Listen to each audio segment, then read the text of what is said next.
మనకి కర్ణాటకలో ఉన్న కాంగ్రెస్ గవర్నమెంట్ ఒక స్కామ్ అనేది ఎలా చేయాలి అనే ఒక master class, financial master class ఇస్తుంది.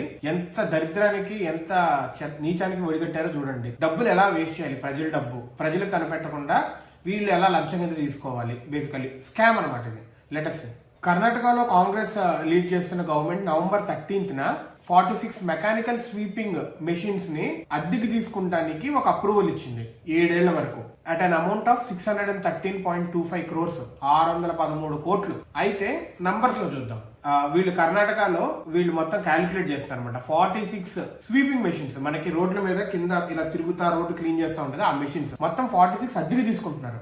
7 ఏళ్లకి 46 అద్దెకి తీసుకుంటుంటే 613 కోట్లు దీనికి అనుకుంటే కనుక అసలు ఒకవేళ కొంటే ఎంత అవుతుందో చూద్దాం.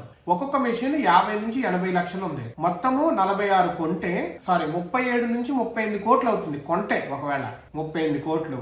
అండ్ దీనికి సపోర్ట్ కింద డ్రైవర్స్, 100 మంది హెల్పర్స్, వాళ్ళ శాలరీస్ కూడా వేసుకుంటే 60 నుంచి 70 కోట్లు అవుతున్నాయి. సో మొత్తం శాలరీస్, మెషినరీ కొంటము అంతా చేస్తేనే 70 కోట్లు అయిపోతుంది.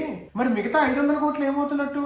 ఇది లేటెస్ట్ గా వచ్చిన స్కామ్. సమ్ ఎక్స్ అమౌంట్ అవుతుంటే దానికి 10 రెట్లు వీళ్ళు బిల్ చేస్తుంది. ఇప్పుడు ఏమవుతున్నట్టు 500 కోట్లు? 500 కోట్లు అంటే మాటలా? మనం చంద్రయాన్ అంతా 650 కోట్లు, వందే భారత్ అంతా 750 కోట్లు.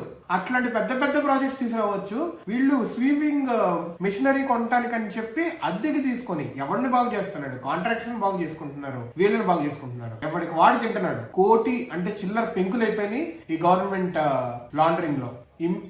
ఈ కాంట్రవర్సీ అనేది కర్ణాటక స్టేట్ కాంట్రాక్టర్స్ అసోసియేషన్ కి మీకు కాంగ్రెస్ గవర్నమెంట్ లో ఎప్పుడూ లేనంత కరప్షన్ జరుగుతుంది అని చెప్పిన వెంటనే ఇది కాంట్రవర్సీ అనేది బయటకు వచ్చింది. ఇట్లాంటి కాంట్రవర్సీస్ వస్తే ఇమ్మీడియట్ గా ఆ డిపార్ట్మెంట్ లో ఉన్న వాళ్ళందరినీ పీకేయాలి, సీఎం కూడా పీకేయాలి అవసరమైతే వాళ్ళ హ్యాండ్ ఉందని చెప్తే. అసలు ఇట్లాంటి దరిద్రాలు జరగకూడదు. వేరే కంట్రీస్ లో ఇలా జరుగుతుంటే గవర్నమెంట్ అఫీషియల్ సైతం ఉరిదిస్తున్నారు. చైనాలో రీసెంట్ గా చేశారు అలాగా. సో ప్రజలు ప్రతి ఒక్కళ్ళు చూడండి, ఇట్లాంటి వాటిని సహించకండి.